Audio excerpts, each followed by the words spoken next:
Now let's install the Quarters SDK module for PlayFab. To start, double-click Quarters SDK modules PlayFab module.unity package, and import its contents into your Unity project. Add Quarters module PlayFab scripting to define in Players settings.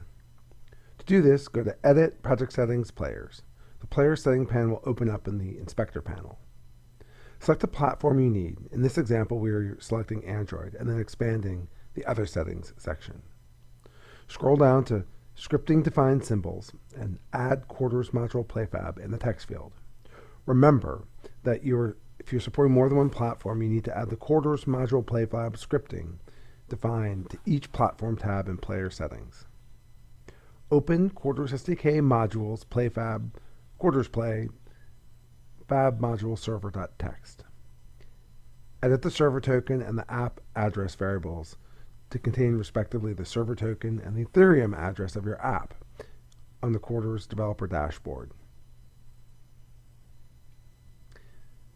Add whatever custom logic you require using JavaScript in the Quarters PlayFab module server text in the mark section.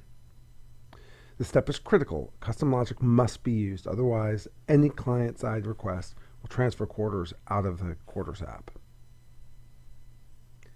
Copy the content of the Quarters PlayFab module server text to your existing PlayFab cloud script. If you don't have an existing cloud code, you can simply upload Quarters PlayFab module server.txt straight to the automation section in the PlayFab console, award Quarters.